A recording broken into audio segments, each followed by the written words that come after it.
expands. The more you give, the more you get.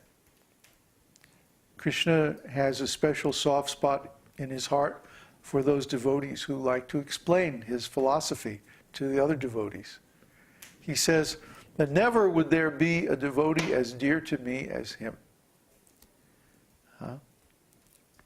So, if you really want pleasure, if you really want to get the benefits of the esoteric teaching, spread this teaching to others, and you will see immediately you will get so much mercy from Krishna. It's very, very nice. Take responsibility for spreading Krishna's message, and Krishna will reward you beyond your ability to receive it. You feel like you're in an ocean of mercy, and you can only drink one drop at a time.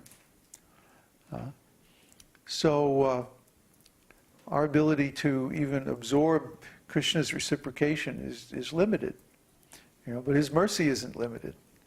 So grab yourself a piece of that mercy and share it. That's what this is all about.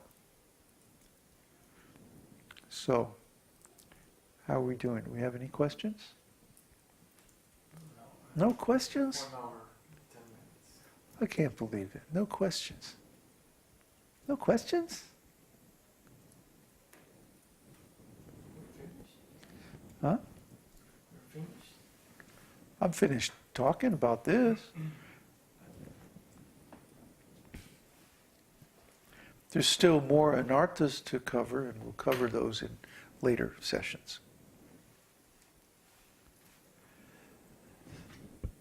No questions, huh? Okay. I do that. Okay. Grab the mic. You mentioned that if you desire for mukti, you won't get any benefit because you just merge your whole entire existence into the effulgence. Yeah, Sayuja Mukti it's called. And you mentioned that in order to have pleasure or consciousness, there are 3 things you need to have: subject, object, and the relationship. Yeah. But I also remember that, and you also mentioned that you can't have it from your own self. You can't have those things. But you can't have this kind of relationship from when you contemplate your own soul, right? Or this pleasure. Or, why not? Or yourself. This is what I. This is where I get confused. When you mentioned that you merge your entire existence into the effulgence, Yeah. but at the same time, because there's no relationship with anyone, there's no object. Right.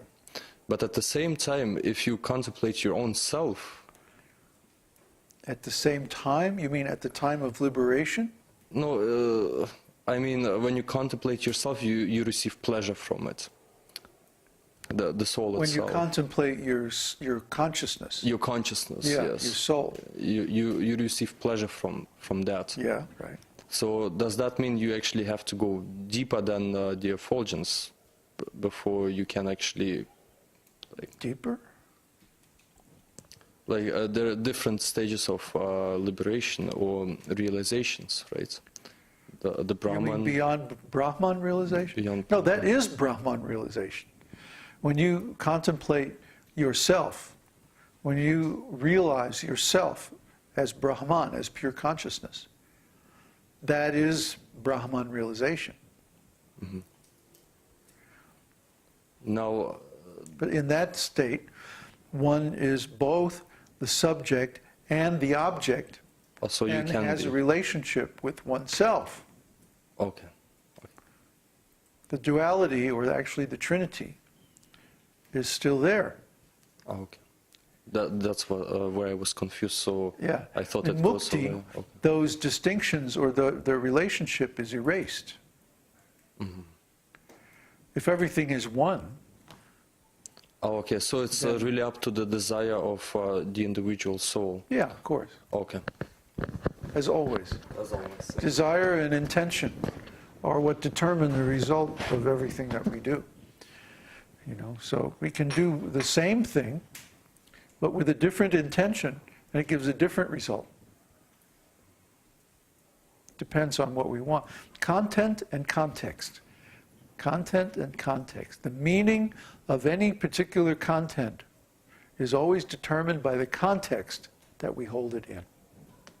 So if we're holding this meditation on consciousness as a means of attaining final, liberation, it has a different effect than if we hold the same type of meditation in the context of Brahman realization on the way to Paramatma and Bhagavan realization. You see? Then it's not Sayuja Mukti anymore. Then it's just Brahman realization. And it does not produce the same result of spiritual suicide. Instead, it gives us life. So basically, just the intention is the most important thing. If the intention of it's all important. Everything, all the elements are important because they all three determine what is the actual result. See, if we say that I want to contemplate the nature of my own consciousness, in order to attain what? You see? It's just like if I save up money in my bank account, for what purpose? Do I want to buy a car? Do I want to buy a house? Do I want to take a trip somewhere? Do I want to buy some new clothes? What's the purpose I'm saving for? You see? So similarly, when we do any kind of spiritual process, we have to understand, we have to know in advance, why am I doing this? What do I want to get out of it? What is the aim? What is the intention? It's like a bank account. It's the same thing. We're storing up energy in a certain way, storing up impressions in a certain way. One of the values of those impressions, or one of the factors included in those impressions, is why are we doing this process? What is the result we're trying to get out of it? We should determine the result before we begin the process and think of the result as we perform the process, and then we get that result. See, well, a lot of people just perform spiritual activities more or less mechanically without thinking what the result is that they want to attain.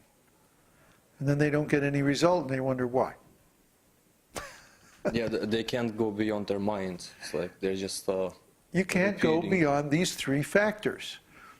There's always these same three factors: the subject, the object, and the relationship. So if I perform some spiritual activity, which is I am the subject, right?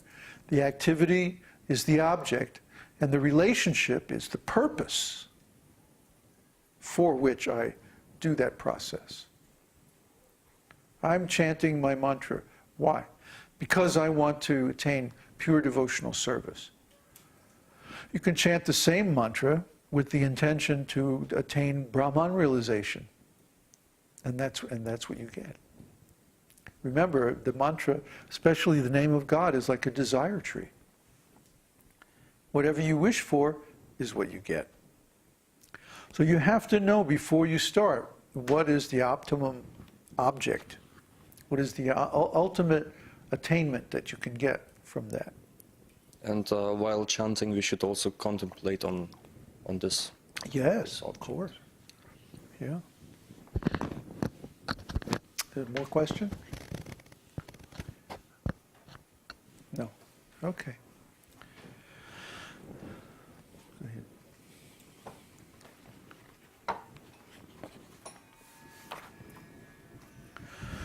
Om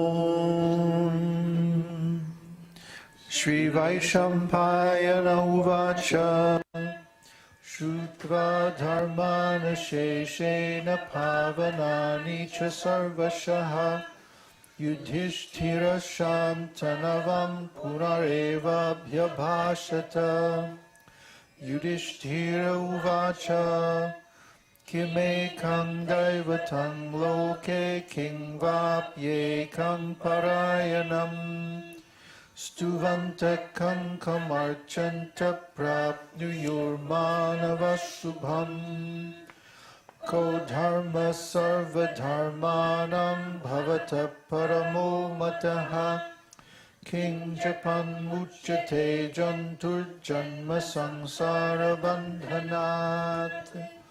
Śrī Viṣṇusahasranāma jagat prabhum deva devam anantam puruṣottamam stuvam nama sahasrena purusha satatotthitaha tameva charchayam nityam bhaktya purusham avyayam dhyayan stuvam namasyanscha yajamanastameva cha anadi nidhanam vishnum sarvaloka maheshwaram lokadhyaksham stuvan nityam dukkatigo bhave.